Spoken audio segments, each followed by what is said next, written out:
شروع اللہ کا نام لے کر جو بڑا مہربان نہایت رحم والا ہے۔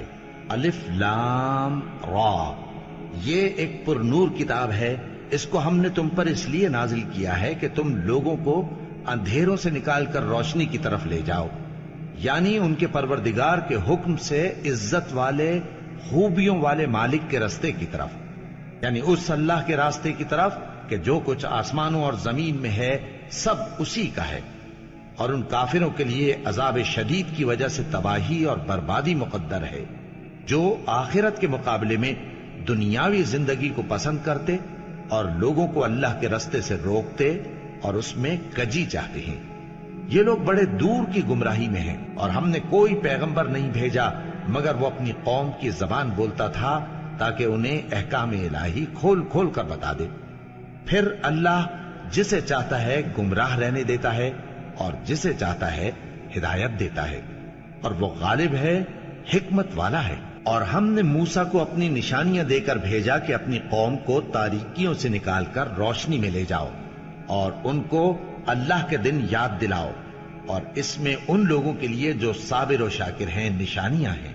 اور جب موسیٰ نے اپنی قوم سے کہا کہ اللہ نے جو تم پر مہربانیاں کی ہیں ان کو یاد کرو، جبکہ اس نے تم کو فرعون کی قوم سے رہائی بخشی، وہ لوگ تمہیں برے برے عذاب دیتے تھے اور تمہارے بیٹوں کو مار ڈالتے تھے اور تمہاری لڑکیوں کو زندہ رہنے دیتے تھے، اور اس میں تمہارے پروردگار کی طرف سے بڑی آزمائش تھی۔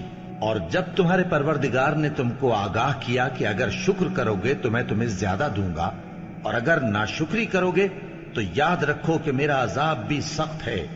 اور موسیٰ نے صاف صاف کہہ دیا کہ اگر تم اور جتنے اور لوگ زمین میں ہیں سب کے سب ناشکری کرو تو بھی اللہ بے نیاز ہے، قابل تعریف ہے۔ بھلا تم کو ان لوگوں کے حالات کی خبر نہیں پہنچی جو تم سے پہلے تھے، یعنی نوح اور عاد اور سمود کی قوم اور جو ان کے بعد تھے، جن کا علم اللہ کے سوا کسی کو نہیں۔ جب ان کے پاس ان کے پیغمبر نشانیاں لے کر آئے تو انہوں نے اپنے ہاتھ ان کے منہوں پر رکھ دیے کہ خاموش رہو، اور کہنے لگے کہ ہم تو تمہاری رسالت کو تسلیم نہیں کرتے، اور جس چیز کی طرف تم ہمیں بلاتے ہو ہم کو اس میں بھاری شک ہے۔ ان کے پیغمبروں نے کہا، کیا تم کو اللہ کے بارے میں شک ہے جو آسمانوں اور زمین کا پیدا کرنے والا ہے؟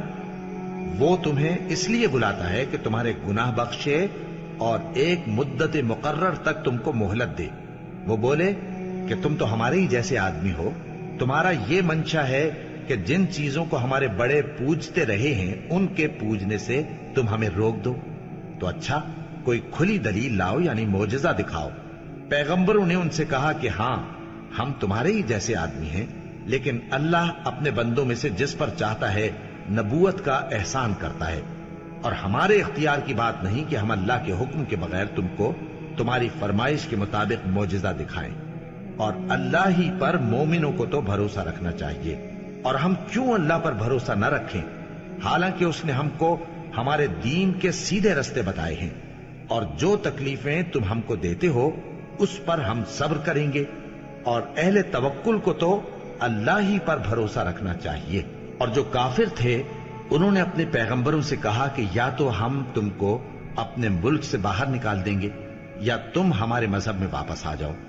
بس ان کے پروردگار نے ان کی طرف وحی بھیجی کہ ہم ظالموں کو ہلاک کر دیں گے اور ان کے بعد تم کو اس زمین میں آباد کر دیں گے۔ یہ اس شخص کے لیے ہے جو قیامت کے روز میرے سامنے کھڑے ہونے سے ڈرے اور میرے عذاب سے خوف کرے۔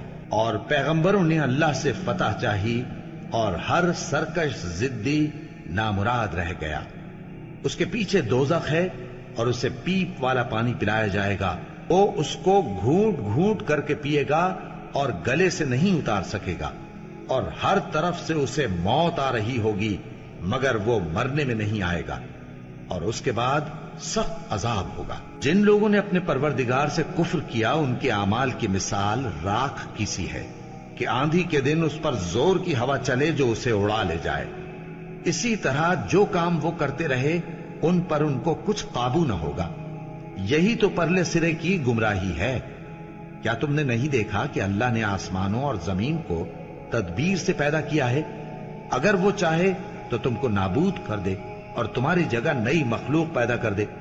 اور یہ اللہ کو کچھ بھی مشکل نہیں۔ اور قیامت کے دن سب لوگ اللہ کے سامنے کھڑے ہوں گے تو غریب پیروکار بڑے بن بیٹھنے والوں سے کہیں گے کہ ہم تو تمہارے پیرو تھے، کیا تم اللہ کا کچھ عذاب ہم پر سے دفع کر سکتے ہو؟ وہ کہیں گے کہ اگر اللہ ہم کو ہدایت کرتا تو ہم تم کو ہدایت کرتے۔ اب ہم گھبراہٹ ظاہر کریں یا صبر کریں، ہمارے حق میں برابر ہے، کوئی جگہ رہائی کی ہمارے لیے نہیں ہے۔ اور جب حساب کتاب کا کام فیصل ہو چکے گا تو شیطان کہے گا جو وعدہ اللہ نے تم سے کیا تھا وہ تو سچا تھا، اور جو وعدہ میں نے تم سے کیا تھا وہ جھوٹا تھا، اور میرا تم پر کسی طرح کا زور نہیں تھا۔ ہاں، میں نے تم کو گمراہی اور باطل کی طرف بلایا تو تم نے جلدی سے اور بے دلیل میرا کہنا مان لیا۔ تو آج مجھے ملامت نہ کرو، اپنے آپ ہی کو ملامت کرو۔ نہ میں تمہاری فریاد رسی کر سکتا ہوں اور نہ تم میری فریاد رسی کر سکتے ہو۔ میں اس بات سے انکار کرتا ہوں کہ تم پہلے مجھے شریک بناتے تھے۔ بے شک جو ظالم ہیں ان کے لیے درد دینے والا عذاب ہے۔ اور جو ایمان لائے اور عمل نیک کرتے رہے وہ بہشتوں میں داخل کیے جائیں گے جن کے نیچے نہریں بہہ رہی ہیں۔ اپنے پروردگار کے حکم سے وہ ہمیشہ ان میں رہیں گے، وہاں وہ ہر ملاقات پر ایک دوسرے کو سلام کہیں گے۔ کیا تم نے نہیں دیکھا کہ اللہ نے کلمہ طیبہ کی کیسی مثال بیان فرمائی ہے؟ وہ ایسی ہے جیسے پاکیزہ درخت جس کی جڑ مضبوط ہو اور شاخیں آسمان میں پھیلی ہوں۔ وہ اپنے پروردگار کے حکم سے ہر موقع پر پھل لاتا ہو، اور اللہ لوگوں کے لیے مثالیں بیان فرماتا ہے تاکہ وہ نصیحت حاصل کریں۔ اور ناپاک بات یعنی غلط عقیدے کی مثال ناپاک درخت کی سی ہے کہ وہ زمین کے اوپر ہی سے اکھیڑ کر پھینک دیا جائے، اس کو ذرا بھی قرار و ثبات نہیں۔ اللہ مومنوں کے دلوں کو صحیح اور پکی بات سے دنیا کی زندگی میں بھی مضبوط رکھتا ہے اور آخرت میں بھی رکھے گا۔ اور اللہ بے انصافوں کو گمراہ کر دیتا ہے، اور اللہ جو چاہتا ہے کرتا ہے۔ کیا تم نے ان لوگوں کو نہیں دیکھا جنہوں نے اللہ کے احسان کو ناشکری سے بدل دیا اور اپنی قوم کو تباہی کے گھر میں لا اتارا، یعنی دوزخ میں، کہ سب ناشکرے اس میں داخل ہوں گے اور وہ برا ٹھکانہ ہے۔ اور ان لوگوں نے اللہ کے شریک مقرر کیے کہ لوگوں کو اس کے رستے سے گمراہ کریں۔ کہہ دو کہ چند روز فائدے اٹھا لو، آخر کار تم کو دوزخ کی طرف لوٹ کر جانا ہے۔ اے پیغمبر، میرے مومن بندوں سے کہہ دو کہ نماز پڑھا کریں، اور اس دن کے آنے سے پیشتر جس میں نہ اعمال کا سودا ہوگا اور نہ دوستی کام آئے گی، ہمارے دیے ہوئے مال میں سے پوشیدہ اور علانیہ خرچ کرتے رہے۔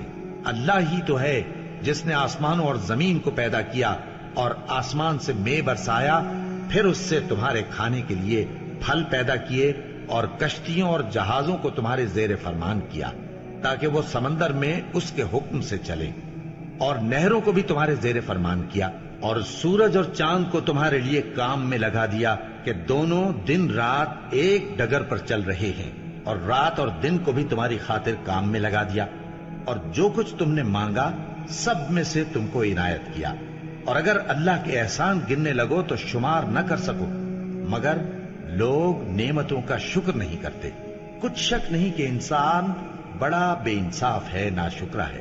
اور جب ابراہیم نے دعا کی کہ اے میرے پروردگار، اس شہر کو لوگوں کے لیے امن کی جگہ بنا دے، اور مجھے اور میری اولاد کو اس بات سے کہ بتوں کی پرستش کرنے لگیں بچائے رکھیو۔ اے پروردگار، انہوں نے بہت سے لوگوں کو گمراہ کیا ہے، سو جس شخص نے میرا کہا مانا وہ میرا ہے، اور جس نے میری نافرمانی کی تو تو بخشنے والا ہے، مہربان ہے۔ اے پروردگار، میں نے اپنی اولاد ایک وادی میں جہاں کھیتی نہیں، تیرے عزت و ادب والے گھر کے پاس لا بسائی ہے۔ اے پروردگار، تاکہ یہ نماز پڑھیں، سو تو لوگوں کے دلوں کو ایسا کر دے کہ ان کی طرف جھکے رہیں، اور ان کو میووں سے روزی دیتے رہنا تاکہ تیرا شکر کریں۔ اے پروردگار، جو بات ہم چھپاتے اور جو ظاہر کرتے ہیں تو سب جانتا ہے، اور اللہ سے کوئی چیز مخفی نہیں، نہ زمین میں نہ آسمان میں۔ اللہ کا شکر ہے جس نے مجھ کو بڑی عمر میں اسماعیل اور اسحاق بخشے، بے شک میرا پروردگار دعا سننے والا ہے۔ اے پروردگار، مجھ کو ایسی توفیق عنایت کر کہ نماز پڑھتا رہوں، اور میری اولاد کو بھی یہ توفیق بخش۔ اے پروردگار، میری دعا قبول فرما۔ اے پروردگار، حساب کتاب کے دن میری اور میرے ماں باپ کی اور مومنوں کی مغفرت کیجو۔ اور مومنوں یہ نہ سمجھنا کہ یہ ظالم جو کام کر رہے ہیں اللہ ان سے بے خبر ہے، وہ ان کو اس دن تک مہلت دے رہا ہے جبکہ دہشت کے سبب آنکھیں پھٹی کی پھٹی رہ جائیں گی اور لوگ سر اٹھائے ہوئے میدان قیامت کی طرف دوڑ رہے ہوں گے، ان کی نگاہیں خود اپنی طرف لوٹ نہ سکیں گی اور ان کے دل مارے خوف کے ہوا ہو رہے ہوں گے۔ اور لوگوں کو اس دن سے آگاہ کر دو جب ان پر عذاب آ جائے گا، تب ظالم لوگ کہیں گے کہ اے ہمارے پروردگار ہمیں تھوڑی سی مہلت عطا کر تاکہ ہم تیری دعوت توحید قبول کریں اور تیرے پیغمبروں کے پیچھے چلیں۔ تو جواب ملے گا، کیا تم پہلے قسمیں نہیں کھایا کرتے تھے کہ تم کو اس حال سے جس میں تم ہو زوال نہیں ہوگا؟ اور جو لوگ اپنے آپ پر ظلم کرتے تھے تم ان کے مکانوں میں رہتے تھے اور تم پر ظاہر ہو چکا تھا کہ ہم نے ان لوگوں کے ساتھ کس طرح کا معاملہ کیا تھا، اور تمہارے سمجھانے کے لیے مثالیں بیان کر دی تھی۔ اور انہوں نے بڑی بڑی تدبیریں کی اور ان کی سب تدبیریں اللہ کے ہاں لکھی ہوئی ہیں۔ گو وہ تدبیریں ایسی غضب کی تھیں کہ ان سے پہاڑ بھی ٹل جائیں۔ تو ایسا خیال نہ کرنا کہ اللہ نے جو اپنے پیغمبروں سے وعدہ کیا ہے وہ اس کے خلاف کرے گا۔ بے شک اللہ زبردست ہے، بدلہ لینے والا ہے۔